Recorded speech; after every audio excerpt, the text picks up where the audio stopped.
Good evening, everybody. Welcome to the Museum of Modern Art. I'm Stuart Comer, Chief Curator for Media and Performance here. And in November, I was very fortunate to have spent roughly 6 hours one day and about 4 hours the second day seeing the superb exhibition, Postwar, Art Between the Pacific and the Atlantic, 1945 to 1965 at Haus der Kunst in Munich. It was the first of 3 chapters to be followed by chapters focusing on post-colonialism and also post-communism. And it is one of the most ambitious curatorial projects I've witnessed, and without any question, one of the most important exhibitions of the last decade. So it's with great pleasure that I welcome all of you to this event this evening, featuring Katy Siegel, one of the co-curators of the exhibition, along with Eugene and Ulrich Wilms, and also Romy Golan, who will be joining her in conversation.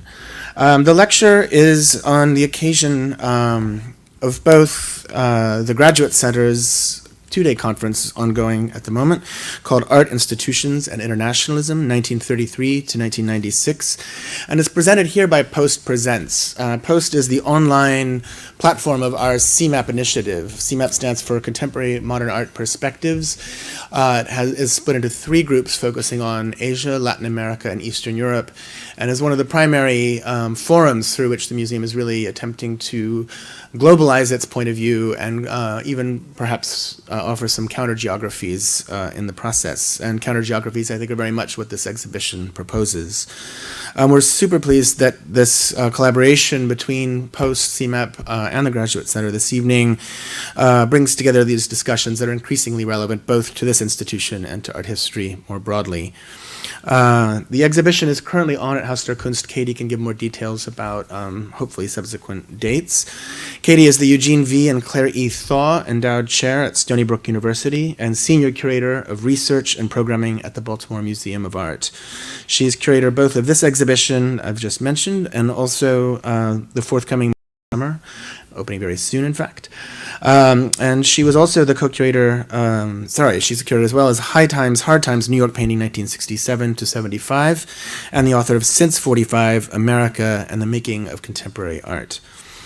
Following her lecture, as I mentioned, she will be in dialogue with Romy Golan, the professor of 20th century art at the Graduate Center here at the City University of New York. Romy's contributed to Realism as International Style, co-authored with Nicholas Drossos, and Post-War Art Between the Pacific and the Atlantic, 1945 to 1965. She's also the author of Modernity and Nostalgia, Art and Politics in France Between the Wars, and Merlin Nomad, The Paradox of Wall Painting, Europe, 1927 to 1957. And she's worked on exhibitions for museums here in the States, as well as France, Spain, Israel, and Canada. She's currently completing a book titled Flashbacks and Eclipses in Italian Art of the 1960s. I just wanted to offer quickly very special thanks to the International Council of MoMA, Patricia Phelps de Cisneros, Adriano Cisneros de Griffin, and Marlene Hess, whose support makes this lecture series possible. And also to the Center for the Humanities and the Ruwald Endowment of the PhD program in Art History at the CUNY Graduate Center, also for their support of this conference. A quick word about the conference itself, organized by the Graduate Center. Art Institutions and Internationalism, 1933 to 66, examines histories of production, display, exchange, pedagogy, and publishing that highlight the shifting stakes and definitions of internationalism before and after World War II. Focusing on tangible political, economic, and cultural histories, this initiative aims to explore various institutions upon which the international production and exchange of art and artists was supported during the mid-century. The conference is made possible by the Center for the Humanities and the Ruwald Endowment of the PhD program at the CUNY Graduate Center. On that note, please offer a warm welcome to Katy Siegel. Thank you. Obviously, the number of artworks from places around the world, Johannesburg to Copenhagen, to Hara to Qatar, to London to New York, is totally logistically insane. The show demanded bargaining for loans from around the world, trying the patience of colleagues at large institutions like MATAF and here at MoMA, veering between quasi-diplomatic calls to government offices, and the granular level of visits to artists and their families. Each work of the 400-plus works presented a fresh problem. As the crates arrived at the Haus der Kunst during installation, the museum was occupied by hundreds of people from around the world, 75 couriers alone, unpacking, measuring, inspecting paintings with magnifying glasses, driving trucks and forklifts around. Fortunately, the museum has very high ceilings. When I marveled at the size of the group, a conservator said there were no more people on the streets of Munich. They were all working inside post-war.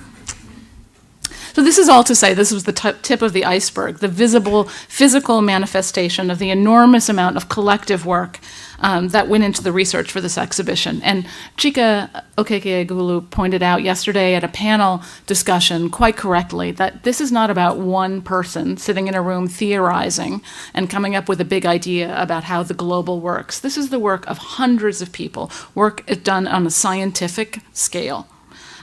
So there was Ulrich Wilms and myself joined Okwe, along with a succession of Goethe Fellows in Munich and my graduate assistant, 4 younger scholars on the curatorial team, speakers at 2 international symposium, the 36 catalog authors here in the table of contents, many of whom contributed more than their essays. There's also a short guide, which was written by 8 authors, most of them graduate students, some of them here tonight.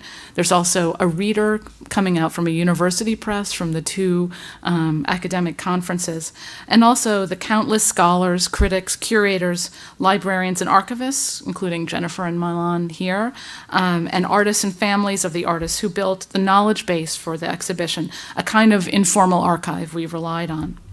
So I'm here speaking tonight, and it's all me, but there's a huge number of people that I'm really speaking on whose behalf I'm speaking.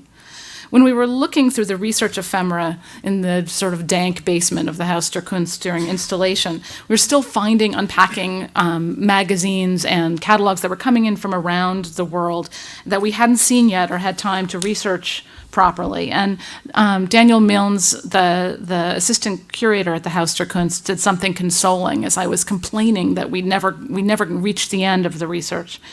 Daniel offered that the depth of post-war was in fact its breadth. And I really thought this was a beautiful way to put it. This breadth has allowed us to make a more complete history. It also changes the way we conceptualize that history.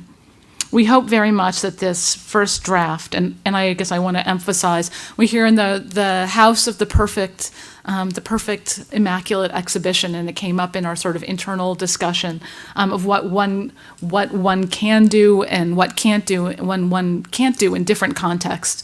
And this show was made possible partly because of the ambition of Okwe and Wazor, someone who's used to managing very large exhibitions, partly because the Haus der Kunst is a Kunsthalle without a collection, and partly because there is that sense of and dedication to experiment. So it is our first draft, and Romy and I will talk about that afterwards. And we hope it inspires engagement and dialogue, new exhibitions and research. This wonderful conference and Romy's class at the Grad Center embody just what we had hoped would come of this exhibition. But breadth does not mean the absence of perspective. The other reason that this show has not been done before is that it depends on what's a very difficult idea for many, if not most people. Taking seriously the concept that multiple viewpoints, experiences, and positions around the world are of equal importance. Equality, not quality, is the fundamental question. And I put up this slide because this Picasso massacre in Korea, first of all, was one of the most difficult works for me to wrap my head around, seeing it in pictures first and thinking Okwe teased me because I kept calling it that ugly painting. So this is something taste and form is a big question for all of us. But also because when you talk about, quality, it's usually a discussion that we in the West have, presuming that what is of lesser quality in ours will be the non-West, the rest. And so that's about politics, or that's about content, and the West is about quality.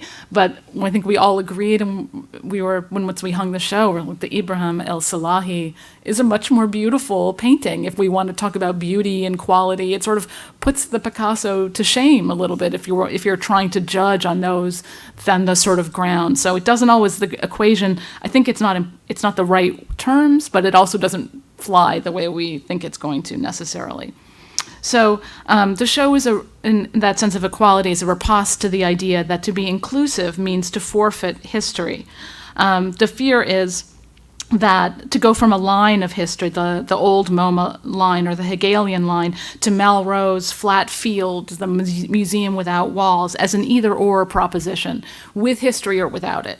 The fear is, as Guha paraphrases Hegel's critique, that if we take our subject to be the entire world, our intellectual constructions, our making sense of the world, will dissolve into into specifics and sheer materiality. Without that line, we will just have a flat and endless field of detail. And this is Hegel's excuse for writing that kind of linear history. But adding objects, names, and information doesn't destroy, it renders a new picture. In the case of post-war, it is a moving picture of things and people and institutions in active relation to each other. It's not the West looking at the East, the North looking at the South as fixed object and subject, but the two in, or the more than the many, in active relationship to each other. It's not a line, but to use Guha's phrase, it's a knot. So how to express this in an exhibition? In thinking about how to structure post-war, we of course first thought of dividing it by region and nation, but quickly dismissed this principle as not reflecting the moving nature of our picture. The very concept of area studies, it comes from Western-based humanities that has recently been critiqued as reflecting Cold War logic, motivated by the US and Soviet demand for intelligence and political relations with the third world nations. So that's a discussion that's happening very much in the field of history history, political science, literature. They're often having quite a different, and one's tempted to say, more advanced discussion than we are in art history. So it's very much a stance, area studies, of West looking out at the rest. An area studies approach also fails to capture the global nature of the period, which is perhaps the central and defining thesis of this exhibition. The world was a single entity for the first time. That globalism, as opposed to the Wilsonian internationalism, to which this, a word that's used in the title for this conference, and I think I might want to quibble with, that globalism became urgent in the wake of the atomic bomb. Not only was there an almost universal recognition of the photographic imagery of the mushroom cloud, entwining the military with communication technology, but, and you can see that here, we collected images of the atomic bomb from all over the world. There really is an international consciousness of it. But as Sukarno pointed out in his 1955 welcoming speech at Bandung, for the first time, oceans and distance provided no protection or isolation from other nations. Even if you weren't in a colonial relationship, it was all one world. A worldwide perspective is often seen as properly relevant only after 1989, categorized as a shift from the modern to the contemporary. Global art histories, therefore, rush to the post-'89 years, perhaps after a brief prelude, in order to leap over a moment, the modern, when much art is dismissed as being of questionable quality, as being marked by inadequate difference from other art, sharing a seemingly belated style. And I listened to a CMAP paper given by Alex Albero and was quite surprised to hear that word belated come up. It's a hard word to shake. Or conversely, it's producing too much friction with globalism, thanks to a nationalist political orientation that now appears old-fashioned, although it appeared more old-fashioned 2 years ago than it appears today. Nationalism is clearly still with us, and maybe neoliberalism is out the window. Post-war revels in these frictions and conflicts. And we ended up organizing it thematically in 8 sections based on premised on a few basic tenets. So 1, there's this single world. 2, that single world is divided by a number of broad dualistic conflicts, East versus West, communist capitalist, traditional versus modern. We wanted to address the stylistic categories associated with these dualisms, and also their undoing, as suggested by recent research, for example, on modernist abstraction in Central Europe and stylistic diversity in the USSR during the Thaw. Looking to the work of historians, we also questioned the characterization of the period as synonymous with the Cold War, much as we eschewed the confinement of the post-war paradigm to Europe. Taking Off the Cold War Lens, an important essay by Matthew Connolly, an account of the Algerian War, and Vijay Prasad's The Darker Nations, both compellingly argue for the centrality of North-South conflict and the U.S., Soviet, European fears of what Secretary of State John Foster Dulles called the great mass of mankind, which is non-white and non-European. Beyond these dualistic antagonisms, post-war, this is the third tenet, emphasizes that relations were transnational in pre-existing, often pre-modern, and pre-colonial ethnic and religious identities, including Islamic and pan-Arab ties, and in newly chosen affinities and relations, such as the non-aligned movement, there's so much interest in today, and Pan-Africanism.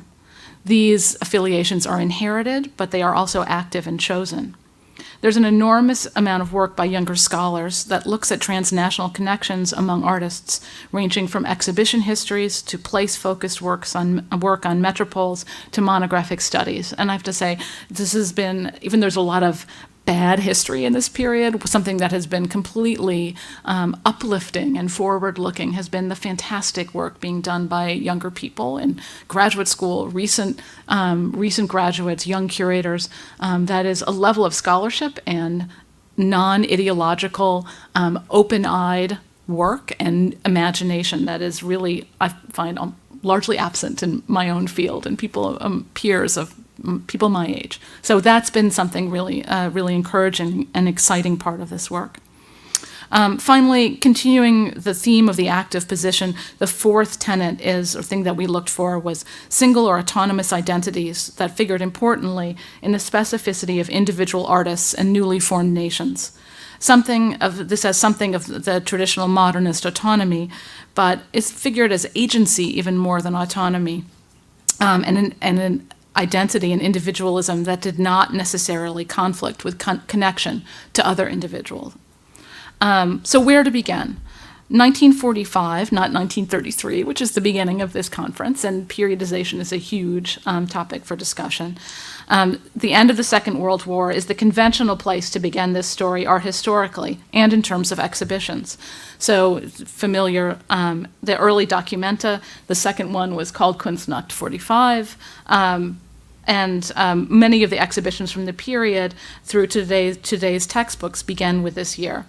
Almost immediately, the simple proposition begins to become complicated. So we did it because it's the default, but also it's weighted with meaning. This year was first chosen to wipe clean the slate after the traumatic period in European history, the period that the Haus der Kunst deals so ably with, addressed in exhibitions, archival presentations, and also Ulrich's essay in the catalog. Documenta looked obviously to begin history anew in 1945, so it would skip back early to the early, good history of Europe and of Germany in the early years to connect that earlier work to more recent German painting, would be Walls or Willy Baumeister or Ernst Ney, someone who was not tainted by the war, and skipping over the war years entirely. Post-45 French exhibitions did much the same, asserting dominance at the same time that they admitted culpability at once.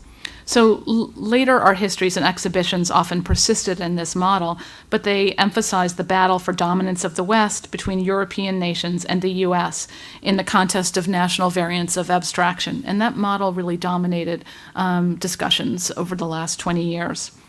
Post-war, rather than looking at these discussions, goes directly to the politics and addresses the camps and the aftermath of the war directly, rather than looking at a stylistic lineage for German art. And so you have Beuys here in the middle, Vastel there, and the Char Journals and Frank Stella's Arbeit macht frei. And I do want to say that there is something site-specific about this show, aside from the giantness of the Haus der Kunst and the fact that Oakwey's there, and that is the fact that it is German. It is the house that Hitler built, and they are extremely conscious of German history. And maybe this inflects the show and the opening of the show in a way it would be different in a different institution.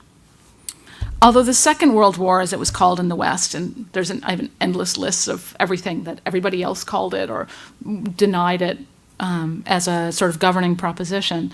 It's not endorsed by many nations. It nonetheless puts particular emphasis on Europe and its concerns. So perhaps the most obvious emphasis in our version of the post-war, in contrast to earlier shows like Face à l'Histoire or Westkunst or Two Germanys, has been to make Japan central to the understanding of 1945. How can we talk about the end of the war without beginning here at ground zero, a story of destruction equally important to the ruin of Europe? This first section takes an event so large and awesome that it had global implications, as if it belonged equally to all places in the world, and underscores its physical reality. It's not just about nuclear anxiety or the endless discussions in the US and in England about that subject, but it actually happened in Japan. This dialectic between the universal and the local is one of the main structural elements of the post-war period and of our exhibition. The other very strong re-understanding of the meaning of post-war is that decolonization was clearly equal in importance to the conflict between European nations, England, the USSR, Japan, and the United States. The end of the war, with the economic defeat of European powers of the Allied as well as the Axis, also rang the death knell for older forms of colonialism. Despite the fact that nations such as China, Brazil, Nigeria, and India were not direct combatants in World War II, we use post-war in a loose sense to describe this large geopolitical reorganization encompassing 1947 and 1949, all those other years, those important years in the post-war. New nations were founded, and art and culture was often deeply imbricated with the new states, as artists sought to create representations of independence and also became involved in civic institutions, art schools, and other quasi-governmental forms. We devoted an entire section to such images and called it nation-seeking form. This raises the perpetual question of the relation between art and politics. There are many specific and different answers to this question. Some of the national images are direct claims, as in the double-sided formation of Israel and the destruction of Palestine, another direct outcome of World War II. And here you have, on the left, two Palestinian paintings, on the middle, two Israeli paintings, and a large Israeli painting on the right. We placed them together in the show deliberately. One of the most difficult puzzles of the show, and there were many, this is just one example of a perpetual problem. The post-war period was not really post-war, it was a period of perpetual war, it was very difficult to find Palestinian art from the period that had survived years of exile and bombing. So artists were often unambivalent. Let's see, I think, yes, here are the close-ups.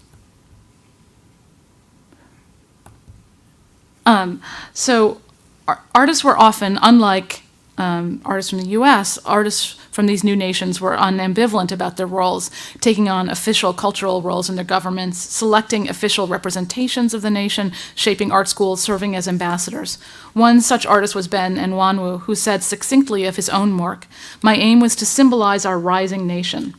Individual nations were also imbricated in external relations. So in Going, painted in the first year of Nigerian independence, Nwanwu depicts masks, figures, and textiles that we might assign some general category of Africanness. They are specifically drawn from different regions across the continent, Liberia, Cameroon, and Mali. And his celebration of nationhood is imbricated in a Pan-African identity. The struggle of Black Americans to change the nature of citizenship in the U.S. is similarly a national action with transnational implications. So in the right, you see Norman Lewis, and here are Johns, Whitten, and Warhol. So artists often used the popular photographs of Charles Moore and others that were directed around the world, and you can see in Birmingham in Jack Whitten's work, there's the photograph from life of the man with the dog, being attacked by the dog. But these photographs, which appear in the ephemera for the show, and a lot of the what can't be in the work is in the short guide, it's in the catalog, and it's in ephemera in the exhibition, to build out a context. But these photographs were not just directed internally in the U.S., but to non-aligned nations, particularly those of Africa, which were, the U.S. and the USSR were struggling over to attract their diplomatic relationship with them and seeking to impress them. So this kind of image, this kind of external pressure directly influenced the legal changes to U.S. racial policies. The imbrication of not only the national and the diasporic solidarity, but the Third World and the Cold War is a key feature of recent historical work, most notably by Arnie Westad and Christopher Lee. So to have them not as opposing concepts, it's either you have to choose between the Cold War and the Third World as sort of governing conceits, but they are actually imbricated. So Hamad Awais commemorates Egyptian sovereignty in his Nasser and the nationalization of the canal, showing Nasser issuing a directive to take back the Suez Canal and rejecting British imperialism. It's an image of nationalism, but Nasser here also emerged as a leader of the Third World, a role he tried to claim at Bandung. The Cold War split has been extensively explored as it manifested in Germany in the split between East and West. The larger Cold War struggles between the U.S., the USSR, and China, as well as countries such as Poland and North Korea, have been the subjects of much new scholarship, beginning with the release of documents in 1989, but have less often figured in exhibitions. That's true in Europe. There's a Peter Weibel show at the ZKM that just went to Russia and explores more fully the East and West. There's an ever-expanding sort of filling in the details of East Germany and Eastern Europe, less so for Korea.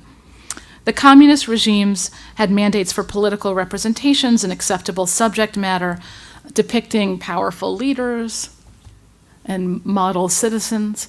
And there you see the Willy Sitte from Eastern Germany, and then the Chinese workers posters. And we were looking, and you can see the obvious relationship between the poster of and the painting of the welders at work.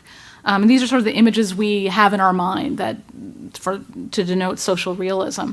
One thing we had to decide was how much to emphasize these sort of more familiar images and history, and how much to emphasize recent scholarship that studies the porousness or instability of those mandates. One huge problem, of course, and the problem that sort of bothered me from the beginning, is that we wouldn't be able to represent monuments, which in many new nations were the most. So Jackson Pollock, and the most doctrinaire of social realist works, or do we also show exceptions? So we do have some social realist works in different styles. In the so-called Thaw, after the death of Stalin, Soviet painting appeared in severe and romantic styles, reaching back to 19th century Russia. Chinese ink painting techniques, we heard in a fascinating paper at the Graduate Center yesterday, were sometimes forbidden and sometimes allowed, depending on the precise moment in Mao's policy, depending on the content and depending on the individual artist. Sometimes younger artists were allowed more leeway than older artists. And art from the popular democracies, here's Fangor, of Eastern and Central Europe, was much less regulated and much more varied, so that artists like Fangor, so sort of very amusing Hollywoodized, the contrast between Hollywood and the sort of social realist embodiment, the sort of Grant Wood figures of social realism. But also artists like Wróblewski, who incorporated expressive and surrealist elements in social subjects. As part of this, art by communist artists appeared in the work of the many socialist and CP artists in the West, including Boris Teslitsky there, and a giant work which the Tate just had hauled out of storage after it hadn't been shown for many, many years, to show it there just before it came to us. Renato Gattuso, and Alice Neal, Beaufort Delaney. So that's another subject that I think deserves a lot more attention. Artists in the Communist Party, socialist artists in the West. one of the most fascinating transnational stories in the research for post-war has been the perpetual appearance of Siqueiros appearing and popping up all over the world like a Zelig figure. So we'd be reading, and there's the Siqueiros, Abel and Cain and Abel, and you'd be reading about Ankawara or Ingiaflatun, and they'd say, you know what was really important for me was when that time when Siqueiros visited. I mean, he went everywhere. So we got Alejandro Andreas to write an essay about Siqueiros, and Alejandro's work is mostly focused on Argentina and Cuba. So it's a partial picture, and that's another story that remains to be told. The way that Siqueiros and the afterlife of Mexican muralism and experimental Mexican painting continued internationally. On the other side of the divide, the Cold War divide, was the art most commonly called abstraction. Perhaps even more clearly in this section, looking at the larger picture allows us to see affinities between what's going on around the world and also to unsettle a seemingly absolute category. We called this section Form Matters, and an assertion of the content, the stakes of abstraction rather than its evacuation, and also of its material, form matters, rather than theoretical or programmatic nature, so differentiating it from earlier European avant-gardes. This shift away from that European programmatic, now discredited utopian ideas is another consequence of the war. And so there's a blurring, as there is in many sections, between two sections. So here is Aftermath and the section about the bomb, and here you have Noguchi's Humpty Dumpty and Norman Lewis' Every Atom Glows and Newman's Beginning, but they sort of blur into Form Matters. So this section we put together some works that would have been in some kind of dialogue at the time: Joan Mitchell and Lee Krasner, Fautrier and Valls, and also those less directly in some kind of discussion, but who might share an interest in texture and possibly a reference, as in the reference to the post-war, possible reference to the post-war city, or since we just read a press release for the Mohan Samant, which belongs to MoMA, which a press release for a 1964 installation. He claims a relation to Lascaux in the caves. But the relationship to the city was one of the themes that we found underlying a lot of this textural abstraction. And we can talk about the idea of morphology or resemblance and how you make connections across national boundaries in the discussion, maybe. It also allows us to rethink materiality away from a very provincial and local account of form as pure formalism here in New York. Most of these artists refuse the concept of absolute abstraction, finding the term not useful. What we refer to as, for example, as the subcategory of ruin and refuse speaks of many kinds of content.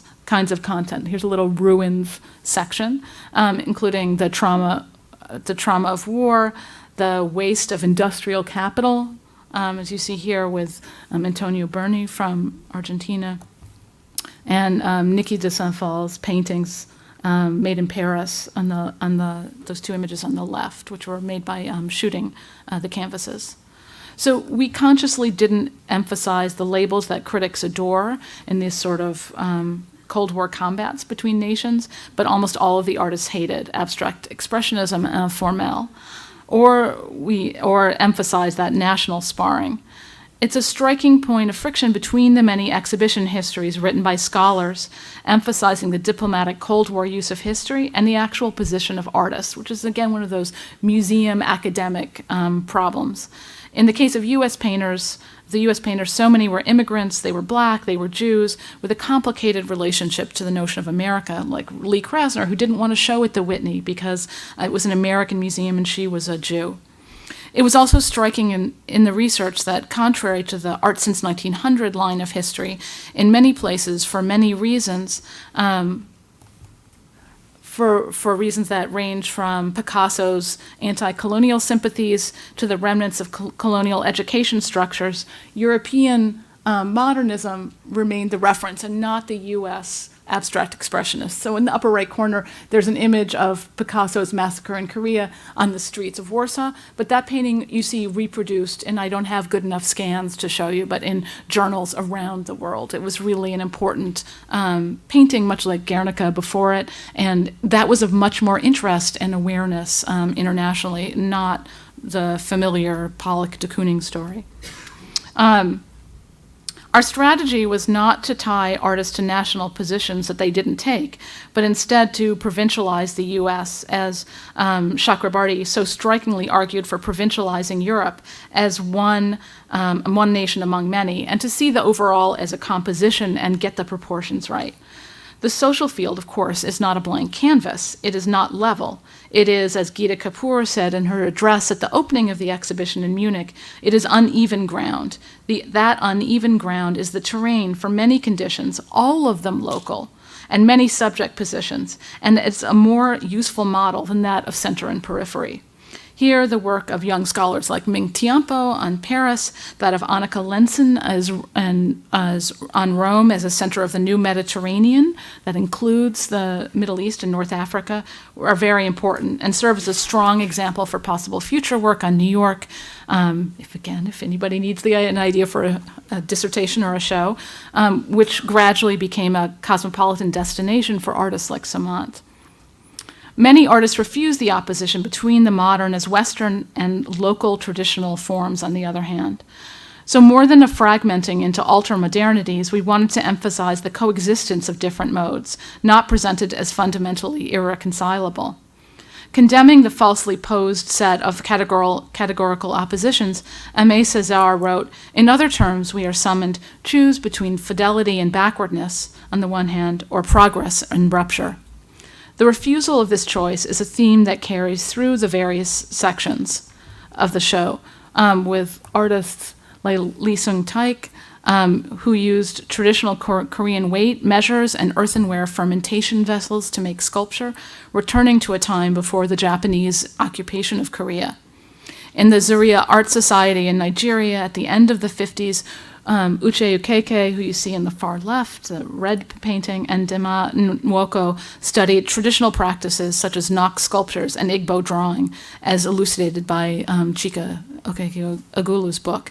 And it's very interesting because we have looked at primitivism so much as primitivism, as a West going elsewhere, but Asger Jorn and Øyvind Falstrom and all of these Europeans are looking at their own folk traditions with much the same eye, and there are artists all over Africa and the Middle East who are also looking to pre-modern and indigenous traditions as part of their heritage. So for these artists, these sources they sought were not outside history, but explicitly inside their own history, even if their handmade or spiritual aspects offered alternatives to a flawed modernity. At the same time, paradoxically, the nationalist aspect of this work, the attempt to create a new Nigerian tradition, aligned it with modernity, once again overturning a dichotomy.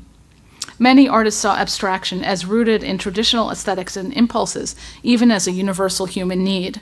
So Maria Ramirez's essay in the catalog and her long-standing oeuvre on neo-concretism is fascinating on this subject.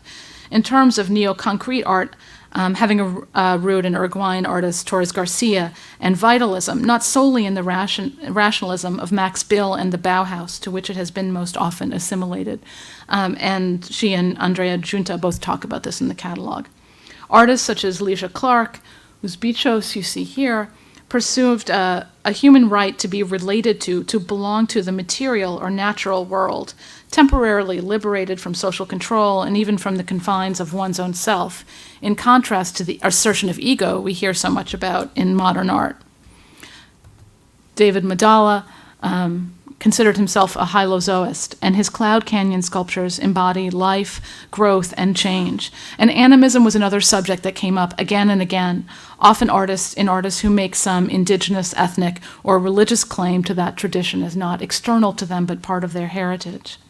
the reconsideration of modes that have heretofore been labeled primitivist by Western scholars, specifically in the post-war context, is yet another enormously engaging research subject for younger art historians, most of them in France, some of them German, and I think that's going to be the subject of a lot of exhibitions and publications coming up in the next couple of years.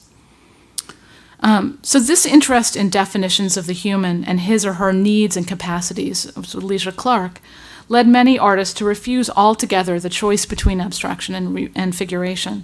This would include German artists such as Richter and Baselitz, who had moved to the east, from east to west, been instructed in both styles and their corresponding ideologies, and found the choice between them absurd and also destructive. The battle between communist and capitalist ideologies, between socialist realism and dogmatic abstraction, gave rise to the idea of a missing center of feeling and expression. Among the most famous events inspired by the situation were the 1950 Darmstadt conference Das Menschenbild in unserer Zeit, the image of man in our time, which featured abstract artist Willy Baumeister, sort of against the conservative art historian Hans Sedlmayr, and luminaries like Theodor Adorno in the audience. And these last two, Sedlmayr and Adorno, Sedlmayr being a former Nazi and a Catholic, and Adorno found unlikely common cause in complaining about the missing center of modern life, although they had quite different ideas about what that missing center might be and what its remedy might look like. So this I sort of knew all about, as many of you probably do as well from my own research on German art. What was one of the revelations of the research for post-war was how widespread and how worldwide were the discussions of the new man, including a Tokyo roundtable from 1955 called "Towards a New Human Image," which Reiko Tamai very kindly translated for me, and so that the limitations of language was something that was always on our mind. And this is Taro Okamoto, the photographic remnants of a performance that he did. Then also art critical debates in London and Paris, most famously David Sylvester arguing with John Berger and others in sort of all the usual magazines. The publications of essays in cultural journals like Présence Africaine and the Syrian humanist journal Al-Adab, and the formation of artist groups in Buenos Aires, like Otra Figuración, and on the left is Luis Felipe Noé's painting, and Noé was the main figure in the Otra Figuración group, and also, of course, new images of man here at MoMA. Artists seeking to imagine this figure sometimes, and this new man, who was the new human, sometimes rendered it as female, here in the work of British artist Magda Cordell, and also Alfonso Osorio, who's a Philippine-American artist. They also, like Osorio and then Australian artist Tony Tucker, sometimes rendered it as a body of color. And a black woman really is a new image of man in a quite direct and striking way. They also worked by interrupting conventional representation. And here's a wall in New Images of Man in post-war that features artists like Ibrahim El-Salahi, Carl Appel, Ismail Fatah, Francis Souza is on the facing wall, Fatel Al-Muderas is on the facing wall, and then several works by Jack Whitten. And they aggressively interrupt and interfere with the human image with materiality, lumps of oil paint, metal objects, charcoal, sand, detritus, and gestural marks, to sort of break up the socially recognizable and sanctioned forms of habits of representation. For Ernst Mancoba, and there's a wonderful Mancoba show in New York now in a gallery downtown, so I recommend you. It's a rare chance to see a South African, one of the most important South African artists here in New York, and even buy one if you have enough money. For Ernest Mancoba, the division between abstraction and figuration was symptomatic of the violence of modernity. Quote, "Our history has brought about, little by little, this dichotomy between abstraction and figuration, which provokes more and more a terrible atomization in the very essence of life. In no domain, more than in the arts, has this systematic dichotomy caused such destruction of the very foundation to the human identity."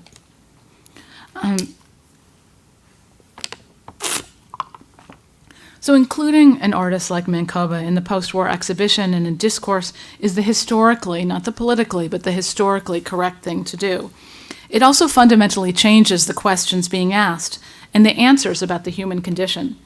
Some of this discourse was based on a humanism flowing from the influence of Jean-Paul Sartre's existentialist writing, which saw the individual pitted against faceless social forces in universal and timeless conflict.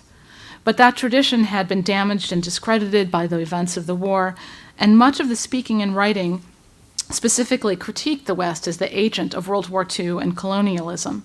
Frantz Fanon famously wrote scathingly of this Europe which never stopped talking of man, which never stopped proclaiming its sole concern was man. We now know the price of suffering that humanity has paid for every one of its spiritual victories. Fanon might have been speaking for artists like Gerard Sokoto, whose Prison Yard condemns not humanity in some universalist international sense, or man writ large, but specifically European colonialism. As Europe lost its presumed right to define the human condition and universal morality in the wake of the war and its depredations, many in the West retreated to an anti-humanist stance. So as always, we have the irony of a critique of humanism that appears just as the moment when Black people, third world people, begin to gain human status. It's much the same critique people make of the death of the author in the early 1970s, that the author and subjective agency disappears just when women, people of color, begin to gain it. Writers and artists in the former colonies did not capitulate to this nihilism. Decolonization, for obvious reasons, looked forward with hope, and I think this is also such a hard thing to keep in mind from a Western perspective, that it's not all aftermath, that it's uplift, that just like people today have no nostalgia. If you're an African American, you don't have a lot of feeling for Make America Great Again, like a lot of nostalgia for the 50s. The moment of post-45 has an enormous orientation towards the future for former colonies. So instead, they claimed the right to define a new human, as Fanon and Ankawara both called him. A human subjectivity, as Chakrabarty has underlined, that was not predicated on conflict with the social, with other humans, with nature. Such thinking might be rooted in specific traditions, such as Syrian humanism traced back to ancient Sumeria, taken up in Baghdad by Jawad Salim and others. And Annika Lenson has written about this in her dissertation. For Salim, every individual Iraqi was both himself or herself, and also an authentic symbol of the people as a whole, not the one or the many, but both the one and the many at the same time. And also, I think it was unavoidable, and it's hard not to make these connections, but to look so broadly over so many artworks and for so many artists, you begin to see recurring themes, and there is a theme with Sousa, with Kawara and Hussein just being a few of the artists from the non-West, from the former colonies, very deliberately positioning themselves as thinking, rational, cogitating, imaginative, Rodin the thinker-like subjects. To assert that what had been once seen as solely local could in fact define a universal or an ideal inverted the old order, and along with it a cascade of other assumptions. The dualism of form and content underwrites not only Cold War ideology, but the opposition of the universal and local, West versus non-West, and demands that an artist choose a single mode between these. As when Ibn Daye spoke of the pressure on Senegalese artists to be Africans before being painters or sculptors. Succinctly describing this conceptual structure as one that, quote, divides art into form, which is learned and borrowed from the West, and content, whose raw material is abstracted from national cultures. Art historian Shiva Balagi finds this dilemma at the root of a 40-year-old question in her field. Is this art modern, and is it Iranian? And I think the first time I met Okwi in 2000, and he was asking that question at a conference, can art be African and be modern at the same time? Perhaps the greatest revelation of moving post-war from an idea to a reality, actually unpacking the crates, has been the revelation of just how good this art is, how beautifully made. If apparently material work can also be filled with content, the reverse is true. The representational work is gorgeous, meticulously crafted and experimental, made with intense intent. Seeing post-war in person should put an end to this dichotomy and to that question of quality. This at-onceness is perhaps most clearly on display in the art that uses the Arabic letter, Zendaruti, but also El Salahi, Sadakin, the artists you see here, work by Nada Shabu, Iftikhar Dadi, Salah Hassan, and others on what Dadi has called calligraphic abstraction. And we emphasize this in post-war. Someone asked me, is it all the Urdu and Arab lettering that Iftikhar talks about? But we also included Mark Toby, who had a very conscious interest in calligraphy in China, and Voitenko here from Eastern Europe. So one reason why this category has been so compelling is that it is legible in different ways to different audiences, that it is generalizable as communication and specific as personal expression or as just the material mark, line, color, and texture of a specific painting. This art, which we feature in a section called Cosmopolitan Modernisms, and here you have Sia Armajani, Erol, Shibrain, like that of concrete poetry, also traces transnational affinities and experiences. So this work traces and speaks to a pan-Arab audience and a set of affinities. This section also includes artists that move between colony and metropole, Bogosian here. These are artists who moved between a home and school or career in London, Paris, or New York, belonging to both places or to neither, and affinities across national boundaries, speaking to shared cultural and religious identities and to multiple audiences in different ways. And we saw a lot of this in the papers at the Grad Center yesterday. So cosmopolitan modernism shades into the final sections, which we called networks, media, and communication. So the pan-Arab line becomes the more regular rasters and pixels of new tendencies in the cybernetic paintings by Otto Gotz, you see on the left, and then artists like Malehi from Morocco, Soto, and Morale. And these artists belong to New Tendencies, which is one of the truly, had a show in Belgrade in 1961. It was one of the truly attempts to be international and non-aligned. One of those, people talk about Bandung a lot, but the paintings from Bandung don't have anything to do with the Bandung conference.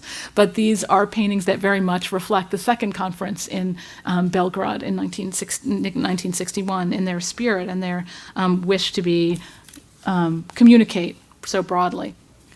So even before the international pop shows of last year, we strongly wanted to frame the discourse in a way that did not rely on the idea of pop, on advertising and commercial products from the United States, although they take their place here, and JFK pops up more than once. And there are works from Rauschenberg, Vastel, the Independent group. We even considered a whole room focusing on Coke and Coca colonization, because that's a phenomenon you see truly all over the world. But instead, it was the fact of circulation, of that moving picture that we wanted to capture. It's an undercurrent through the entire exhibition, and then we focused on it in this section, final section. So it's in concrete poetry, and there was a lot of work a lot of this work comes from MoMA, so thank you, MoMA librarians.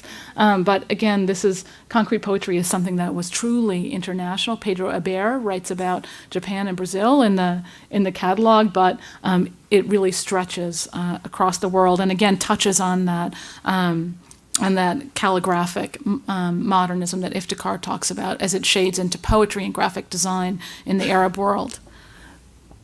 But there's also enormous, the amount of research was really sort of horrifying in a way. It's like an all-you-can-eat buffet. There's something a little grotesque about seeing it all, but we did include a lot of the magazines, the biennials, in the catalog, and wanted to emphasize that as a medium of communication transnationally and internationally. So this is a small selection of it. We also emphasize TV and radio as they appear in this final section. Broadcasting was important, radio was important, and also the mapping and extension of the mind the mapping, the extension, and occupation of the mind by media. Here, Derek Boscher on the right and Lynn Hersham-Leeson on the left. This final section of post-war mirrors the first, mirrors aftermath. The bulk of the exhibition is historically that knot of guhas rather than a line. Andrea Giunta and others emphasize the simultaneity, the ability of, say, in neoconcretism for European, North American, and South American avant-gardes to exist at the same time rather than a line. So even though it's a knot at its center, it opens and closes at distinct moments. 1945 in the opening, and here the mid-60s as an endpoint. Aftermath and networks are also intimately related in that it is the technology of the war and equally the collective method of their making from which communication technology emerged, including the computer and early cybernetic thinking. The one world fashioned by the bomb was maintained and extended by the circulation of media and information, unevenly distributed and yet unavoidable. As Sukarno said at the Bandung Conference in 1955, man has learned to consume distance. He has learned to project his voice and his picture across continents and oceans. He has learned how to release the immense forces locked in the smallest particles of matter, and do not think that the oceans and the seas will protect us. The food that we eat, the water we drink, yes, even the very air that we breathe can be contaminated by poisons originating from thousands of miles away. So he's equating in that speech the technology of the bomb and the technology of communications. We have seen these warnings of the worldwide reach of atomic warfare, ideological broadcasting, and ecological disaster all come true, even as the promise of non-alignment celebrated at Bandung has faded. But in trying to understand the art of a period that looked to the future at least as much as it reflected on an experience of decline and aftermath, it's important to maintain its sense of possibility, to see the promise inherent in active engagement, in conflict as well as affinity. For post-war artists, the refusal to line up with orthodoxies of abstraction or representation, with fixed objective or subjective views of the world, could mean an attempt to see and shape a history no longer dominated by the ideological or material structures of the past. Thank you.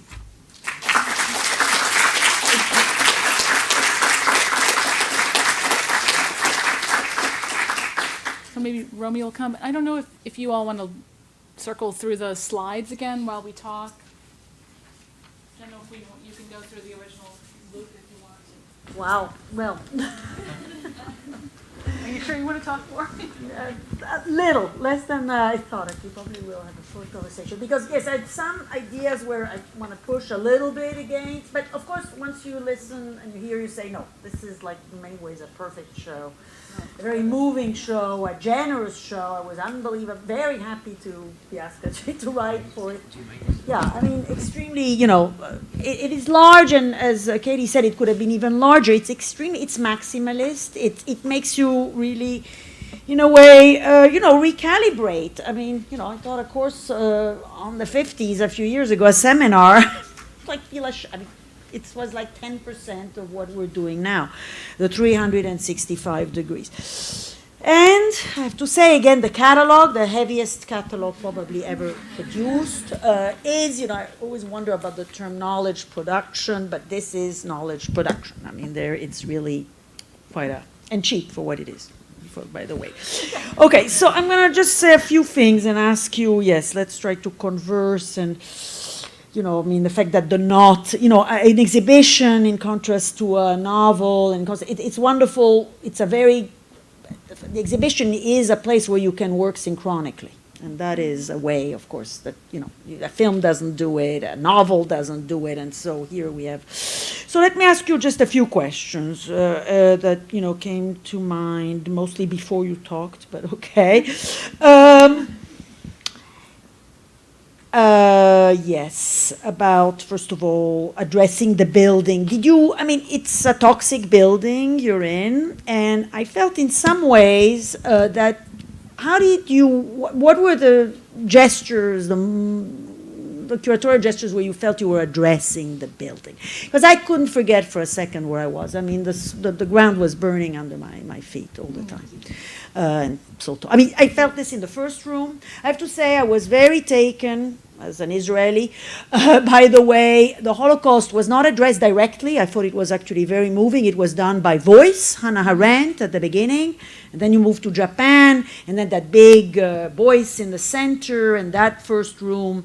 I mean, the way, in a way, Germany was both present and absent in this exhibition. I felt that there was a certain absence, in spite of the voice, of Germany, and in particular of East Germany, even though the city was my favorite painting virtually in the whole show.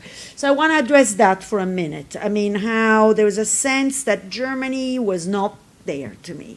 And also perhaps, even though it had, I mean, yes, the push of the the decolonization was extremely strong, and the way calligraphic modernism was in every section, I mean, truly deterritorialized. In every section you had calligraphic modernism coming again and again, which was very, I felt, and again, just try to fight a bit, that there was maybe a soft power of America at the end in the media section, that America was nowhere, yes, it was, and yet it was a little bit everywhere again, that you can't get away from this. Okay, let's just say. So the building, Germany, America. Those are a lot of big questions. Okay. We're both maximalists, as you can see. So there's the Jewish question, which... Yeah, let's make it small. Yes, because that ends the dinner party. I was liberated by the fact that the Jewish question was small, actually, for once. I mean. So I'm just going to say that Germans do a much better job of this than Americans have done with slavery. You know, we've had a lot longer, and we are just starting to look at it. And the Haus der Kunst has done a relentless job of looking at the degenerate art show. They have a whole nother section called the archives room, where they do these exhibitions that look at their own history. And it's not to congratulate themselves and, blah, blah, blah. They really are just like, oh my God, that was really terrible. So they do it with meticulous detail. And I think for me, this is true in general of German culture, that there's a level of seriousness with which they take it. And if they had I might even say, if they had their way, we probably would have had a whole room of that. And for me, that's out of proportion. And so without offending anybody, it was important for me to say this work, that happened. It didn't become the Holocaust till later. It was not called that in the years after the war. And the tragedy of colonialism, there's no sense in saying this is the ultimate in comparing tragedies. And so this is a fact after the war, and it was very much concentrated as an awareness and a trauma, but it is not greater than the other tragedies of the world. So, and in terms of a detailed explication of Germany and East, like I think Eckhard Gillen and Stephanie Barron have done that so immaculately. I'm not sure what we could have added. So what we did do is include Ney. It's not like Ernst Ney is not someone that in the U.S. maybe is on our mind, but so important, so important in every documenta, in every exhibited everywhere. So there's that kind of thing. Now I've forgotten what the next was. The soft power, the American soft power. So I mean, part of the problem is to do a show and just like, oh, the American art, we had so much more money there, we had so many more artists, it's so much more taken care of. It didn't get destroyed because it was worth money after, say, 1959 or whatever, or whenever. It's 56 maybe with Pollock's death. The American art market takes off in the late 50s. So anyways, we have so much more of it preserved. And then, of course, America has this military and economic dominance. So to look at it in terms of composition, how much America is too much, and how much, again, I think I would have maybe, this is a discussion, I would have Evan maybe rolled it back even a little bit further, but I think, like I was bending over backwards, and I think Oakway and Ulrich were saying, well, you know what, it really was everywhere, and it was really important, and a lot of that art is really good, but we didn't want to recreate new American painting, and we talked about the idea of recreating exhibitions within the exhibition, but so what we have is kind of a compromise throughout the show, work that was important, work that was shown both and with everyone, like with the Egyptian painters. There's a book in Egypt published in Cairo called Female Egyptian Painters, and there's this big bunch of them. And then you look at the Venice Biennale that same year, and it has Gazbi Assiri and it has Ingi Aflatun, and that's the overlap between those two exhibitions. So they're the ones we went with, and so there's something of that rough and sloppy calculation with a lot of these artists who was in exhibitions, but then that can also be sort of arbitrary, and we didn't want to let that be our only guide. And so we could it's endless fun. It's like, I don't like sports, but I imagine this is what it's like if you like sports. You could say, who would you have put in? And to like argue about individual selections. And we did a lot of that with a huge number of colleagues, including grad students here in New York, who were extremely helpful in this respect.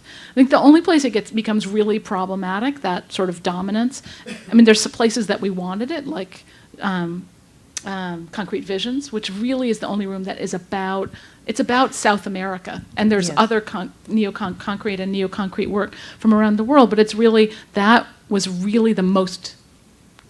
really dominant in South America, and conversely, they dominated that practice, and for specific reasons about connections to Europe, but also Torres Garcia, to a Uruguayan artist of an older generation who was a mentor to many of them. But so the real only place where it's problematic, and by default, I think, is in the last section, which is dominated communication networks and media, and technology is unevenly distributed, so it's hard to keep that from being a teleological history where you relapse into that discussion around development and who's advanced, because the research is all there to show how important radio was in Egypt and Algeria, if you read the history books, and so there's so it's not as if people did not have technology in the Middle East, in Africa, but it doesn't show up in the art. Yes, but then in a way you have to say, well, that is what it is. It is what, and it is a real matter of power. Who has the atomic bomb? Who has computers? That is still an enormous The fact. bookends, yes, remain to some degree American. And it is, it's power. And it's the truth. Yes, and I thought it was interesting, and we'll talk again shortly, that the neoconcretismo, some people say, well, yes, that the South American neoconcretismo is in one place, which means that in the sections on the new man and forms matter, you didn't have to deal with gestural abstraction versus geometric abstraction, because in a way, this is another one of those. So the geometric abstraction moves somewhere else, to South America, away from Europe, where it's considered a little bit passé. So is there a sense, though, of two different temporalities? So the Europeans, it's not in Europe where it would look, but then it moves geographically to a place where it's revitalized, which is South America. So that was all conscious, right? You moved it out of, let's say, it's not in forms matter, but it moves. Because the form matters was really about the materialist abstraction. Right. And so the neo-concrete, again, I'm just going to insist that we not use words like passé, because it really does not make sense. It's like Andrea says, it's hard to stop. It's not your fault. It's hard to. I've had 5 years to stop saying that. Get rid of it completely, but yes. But it's that these things happen simultaneously. And I think another area where young scholars are doing really interesting work is the international dissemination and afterlife, things that we thought happened earlier, like Mexican muralism or the Bauhaus. Why is this belated or afterwards that these artists, Max Bill or Siqueiros, continue to be important, and this vocabulary continues to be important, and it means something different, and it means something different in different places. Like Mari says, it's much more connected to the possibilities of vitalism or to nature. Yes, and we said it becomes more it becomes more about performance. It becomes something different. Yes. Yeah. Okay, so now the realism sections, about which I wrote with Nicolas. Again, I had a sense, I was very happy to be asked to write about, it was realism, social realism. I mean, we were interested in the works, the way they actually moved around. Instead of trying, with short essays, to ask really what is realism, which is a big, we realized that some of those Western communist nations, realism, the paintings ended up in the East. Mecca was Moscow. They never made it to Mecca, most of them, but they made it to Hungary. They made it to Czechoslovakia. That is, it was very interesting to see where the paintings came from. We were looking at French painting that ended up in Polish collections. So I think in general, and maybe in particular, that it was very interesting to think of the movement of those works and where they went. I had ultimately, though, even though we were doing, so we had marvelous, played with juxtapositions of a Wyeth with a portrait of Stalin, with that that same sense of that endless landscape and the sense of sovereignty and calm that only the Soviets and the Americans could have during those years. So, of course, some of the juxtapositions that you have when you're writing an essay, which we had in mind, were not the ones that ended up in the... While, for instance, the Palestinian paintings, yes, that were in our section, I remember saying, I mean, maybe to Okwi, I said they belong to nation-seeking form. That would be much more... And, of course, they ended up next to the Israeli paintings, which is yet another, we can think what we think about the juxtaposition. But of course, they're very powerful, these juxtapositions, and they're not in the catalog. So for us, of course, if you study history of exhibitions, we have to see those curatorial gestures that some of us had in mind as we were writings, others, and which did not realize themselves. The thing I'll say about the realism, though, even though we had all those different realisms, and in particular, I mean, realisms, China, but also, of course, all the southern Asian parts of Russia. What does it mean to have that later realism as it moves away from, because Russia, of course, has its center and periphery, very strong center periphery within the Soviet Union, was that I felt that at the end it remained contained within a section. They were like those freaks of the and they are. Because in a way, Boris Groys would say, as he said years ago, maybe these big socialist realist paintings do not belong to museums at all because they were made to be art and life. They're the real. They're looking into the future. They're not artworks. And so they were these monster paintings in our section. I wanted them to be even bigger. Some of them, as you said, we couldn't get because they were state treasures. But what I want to say in all of this is that at the end, when we get to the media section, where it's all becomes, this, all the media, suddenly there's no more socialist realism. Well, in fact, it continues in those countries. So again, you can't do everything, but there was a sense to me of containment of those things, and everything else bled all over, but this did not bleed. It was contained in its sections and its second floor. It was also the only part of the exhibition I felt that addressed the container. It had that monumental staircase that got the way you would see also the smaller realist works that were done in the global south, that were not the monsters that were done in Russia and, or even in France, these immense paintings. That was very moving, but it was that one moment where you addressed the space. But I think, it did blur with New Images of Man, where you had people like Beaufort Delaney and James Baldwin, his portrait of James Baldwin, or Alice Neal, and the Wilfredo Lum. There was a little bit of bleeding, but I think those works are some of the most difficult, and I don't agree with Groys exactly, except that I would say that there is not one. It's funny because Lydia Liu, who's a really wonderful scholar at Columbia, who is a historian in political science and works on Bandung, and she wrote an essay about the Universal Declaration of Human Rights from 1948, which is this monument of internationalism, and she wrote about the translation of it in every country and how it ends up meaning something very different depending on the way it's translated. So I feel like it's difficult to talk about realism. Doesn't you'd think it would translate, but it doesn't. In some ways, it stays contained. Yes, in a way, it was the most. Well, Russia, of course, was pushing, but at the same time, it remains the most. You can tell where it's being done. Yes. Yeah. Okay. Yes, nation-seeking form to me was actually one of the most original parts of the exhibition, because forms matter. I love the way it collapsed. It's true, gestural abstraction with, materialism, etc. But in a way, the most original I thought was calligraphic modernism and nation-seeking form, which of course had also the works that we had not seen before. Really, you agree? Truly not seen before, even though a lot of the works, from India, Pakistan, etc., were distributed, but they were mostly. So, could one say, again, just to try, calligraphic modernism? Is it it didn't have Japan? It didn't have. So, is there a certain calligraphic modernism that we're not gonna put together? It was mostly.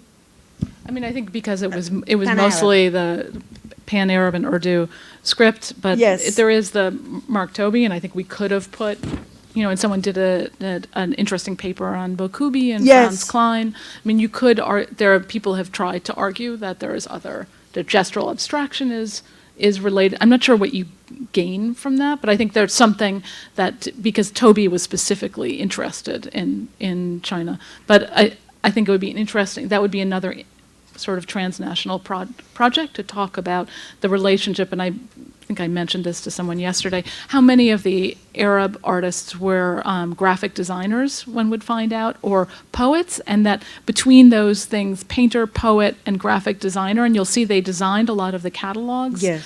catalog covers, which is true in Eastern Europe too, that there's not a firm line between those genres, and so that there's a little bit of the same thing one could ask whether that happens as well in China, Japan, and Korea, but I don't know Which I don't gets know us yet of an exploration again of to that. this thing that we discussed today before in another one of our many workshops, which is the question of pseudomorphism, that a lot of it, that you used it as a creative, do we want to talk about, that works that look differently, although although they were produced in completely different situations and for different aims, but pseudomorphism was a powerful thing here, I felt. Pseudo, it starts badly and it ends badly. Pseudo-ism. So between... And yet in between there is something... There's something of value, maybe. Yes, for a curator or maybe for actually artists themselves. They think pseudomorphically. No? I think because formalism is an ideology, is an ism here, and has this name, which is it's a very provincial sort of New York strain. I think the whole idea of looking has become very fraught, and what place looking might have in a historical and serious or rigorous investigation. And I think that is something that came up today, and that really, where might that open up to?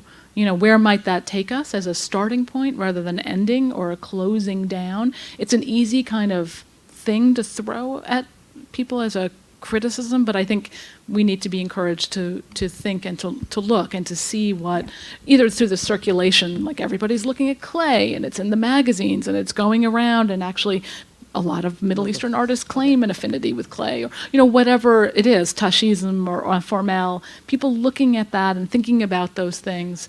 Maybe there's something there and maybe there's not, and each case must be individual, and I think, but it has to start with open eyes and not end with some sort of thing thrown at someone and said, oh, well, you're not really doing serious work if you're starting with looking instead of with documents. Okay, well, and I'll just say one last thing about the nation-seeking forms. I thought it was very interesting. It had, of course, it showed how nationalism had different valences for, newly nations that just became independent, right? And at the same time, it had, I thought interestingly and daringly, in the nation-seeking forms, things like French décollage, asking questions in France about Algeria, and America, right? American, like, as we said, the race riots.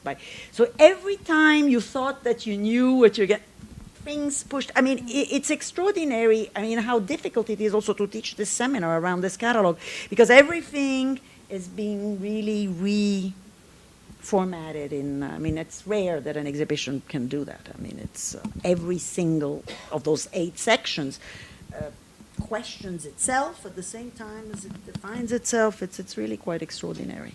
So when is it closing? Well, you have 3 days to go and see it.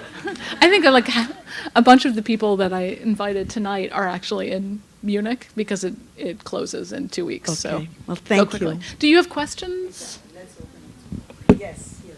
More of those. Or, Well, thank you for that. That was really wonderful.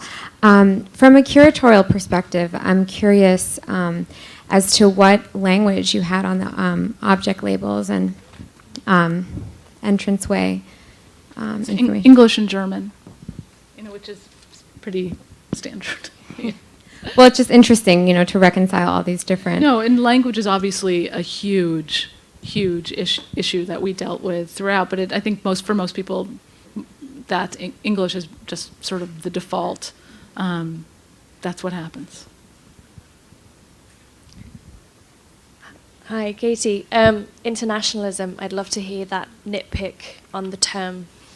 I'm sure that Romy could do this too, or maybe people in the museum here, but internationalism is a sort of, it carries the echoes of utopianism and an internationalism that not only comes out of an earlier European moment, but also, Wilson and a sort of all of the Esperanto and some of the idea of something that is truly groundless, but of course completely grounded and motivated by Western ideology. So the idea of the global is that it's not that everyone speaks the same language or that we're all on that flat ground of Malraux or President Wilson or whoever, Malevich. It's that we are in active, uneven dialogue with each other and in a relationship with everyone all at the same time that is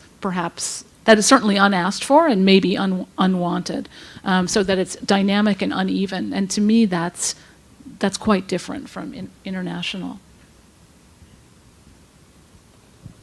I have a question about method. I'm curious whether the interwar period was ever a model for this exhibition, either exhibitions that dealt on that period in particular, or seeing a kind of globalism or an internationalism in the 30s and 20s.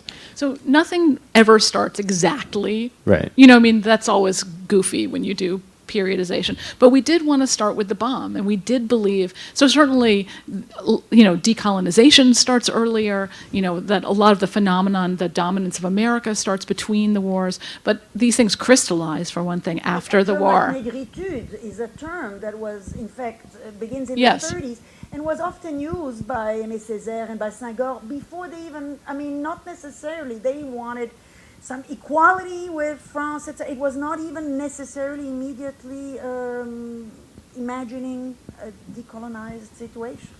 So there are links, but you have to start somewhere. Yes, you have to start somewhere, and we could argue about where, but we didn't want to start with the rise of fascism in 1933. So that is a story. We didn't want to root it so firmly in Europe, and for that reason. The beginning in Japan is very powerful. You were saying, I remember when I heard you speak in Munich, how this exhibition B-Bomb, created by Serge Guibault at MACBA in Barcelona, it's called B-Bomb and they forgot to put Japan. They forgot. It's just not in the show. So, and it's a show about post-war. Things that are really shocking. So, yeah. Hello. I have a question that sort of follows up on the question that was just asked, because in a way that's where I wanted to arrive, so hopefully allow me to kind of meander on a little bit more. Because when I saw the exhibition, one of the most striking impressions or sort of feelings that I took away from it, that other than just opening it up to a much more global, much more kind of comprehensive discourse about those 2 decades and what happened, you were inherently or maybe explicitly proposing a profoundly different reading of what it means to, how can I say, be a good artist or so, or like bring into, you started with equality rather than quality, and that was exactly what I felt, that you were proposing an idea that the sort of good artist is the moral artist, not the experimental artist, which means that there was a kind of maybe implicit rejection, or at least a kind of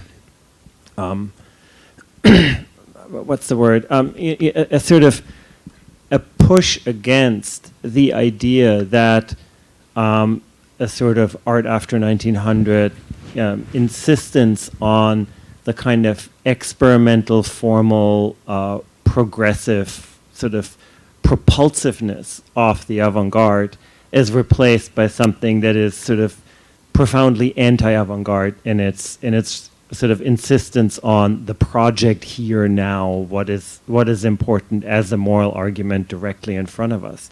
And that brings me, or sort of brought for me up the question of like, okay, if in a way the project of the avant-garde is radically disavowed as the idea that art after 1945 is a kind of relapse to a rehashing, a resuscitation of the utopian impulse of the pre-war avant-garde, how does that completely reorder the way we write art history of modernism in a way that to say, okay, if this is no longer about a kind of second wave of pre-war, then what does that mean for the writing of these kind of anti-colonial and post-colonial histories? Because in a way, there is no 1920s project to which there is a resuscitation, but in a way, many of those avant-garde projects begin in the post-war period. So in a way, it's like,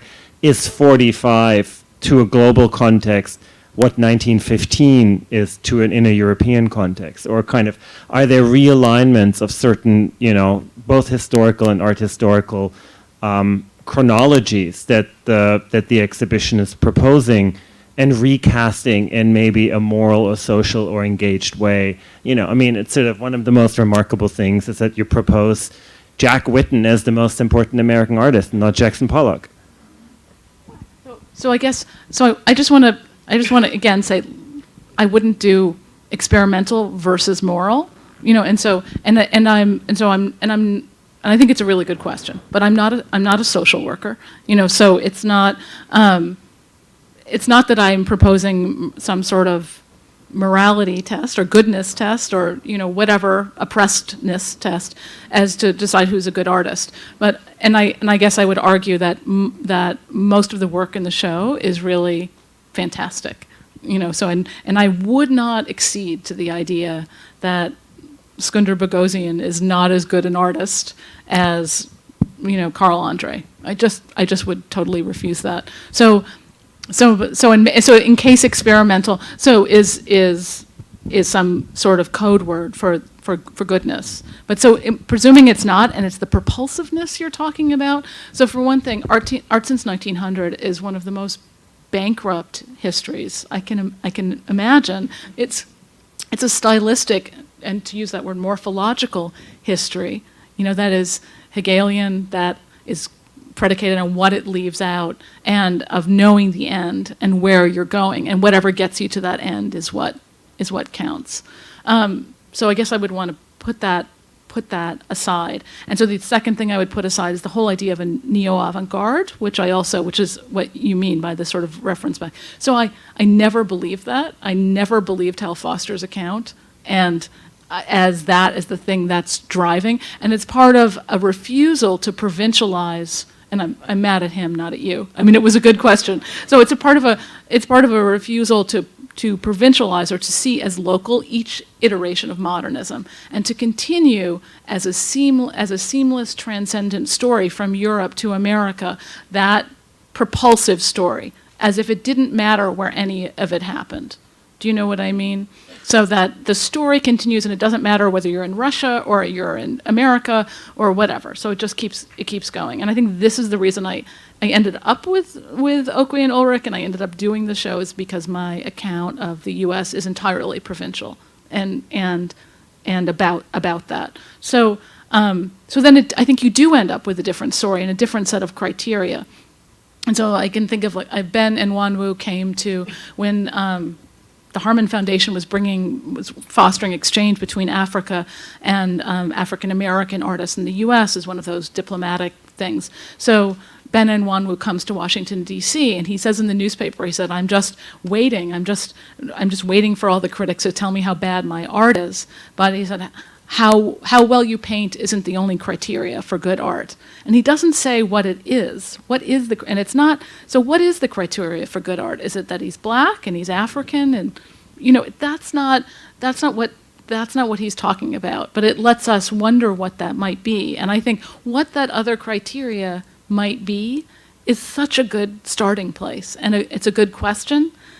I think it's a good question for museums to ask. And I feel like it's a question that I haven't answered properly, after working on this project for 5 years and working on everything else I've worked on. I don't have an answer for that. But I guess I always want to argue for a history that is not a stylistic history, but a social history.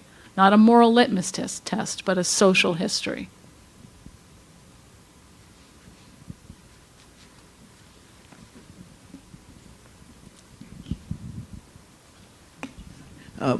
The idea of the post-war and after the post-war, in the sense that most of the countries that are mentioned outside the Western world actually begin their wars after the post-war in Europe, in the sense that with the creation of Israel, or the wars between India and Pakistan, or the wars in Africa, which are also like midwifed. These wars are actually midwifed by Belgium or France or Britain or United States.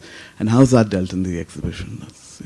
The which part? The wars that actually happen, which millions of people die outside after the post-war, after the World War II, the major wars that actually happen in the global south. I mean, we all write in the essays that this is the period of perpetual war. You know, that it's a perpetual conflict, and I think that permeates the exhibition and individual artworks that address this. I mean, the Palestinian works were just, you know, one example. That even the works that are, you know, about decolonization, a lot of them are quite severe about that looking back on that process of decolonization. But a lot of the essays in the book deal with it, and I think it's one of the strongest tenets of the show, that it's not really post-war, but that it's ongoing. It shows at moments. Although on the whole, I would say that this is a rather solar exhibition. I mean, it's an exhibition. You walk out, you're very revitalized. It looks forward. So I don't know if I felt actually so much strife, except, as you say, in the Palestinian painting, or there's that other painting. Yeah, there's a few moments like this. But on the whole, after the aftermath, it felt, quite solar to me. And in that sense, generous and looking forward. And precisely, as we say, not always that aftermath and the doom and gloom, which is the German doom and gloom, which is probably also why the Germans are so happy to do this exhibition. I mean, as we say, they're in receivership, and there's all the other stories that are told, and we are serving them very well. That's... So maybe Abigail, do you want to have Chelsea, the last.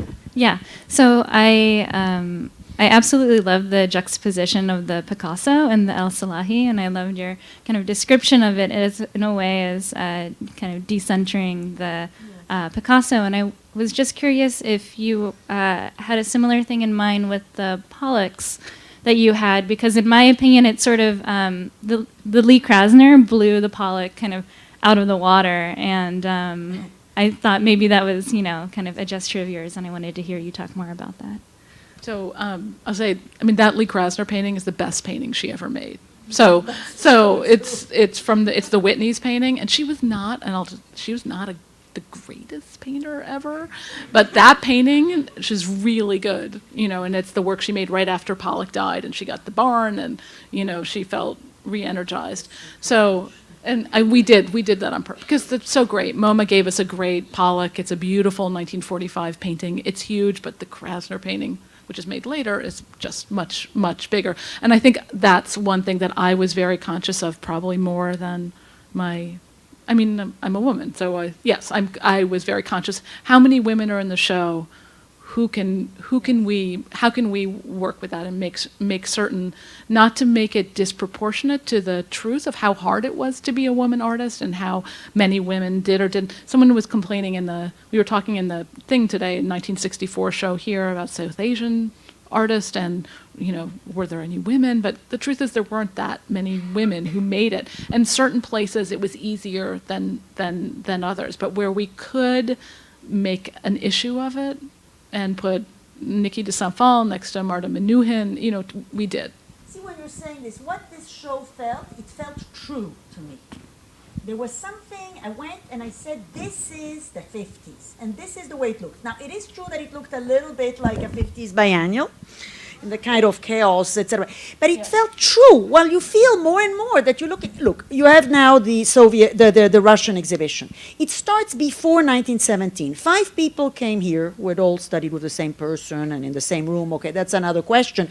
Nobody said a word before on the fact that there were works in that room, in that exhibition, that were made before 1917. Plus, we're talking about the 30s as if they were still the 20s, because we're going to expand, of course, the beautiful story of the early 20s in Russia deep into the 30s.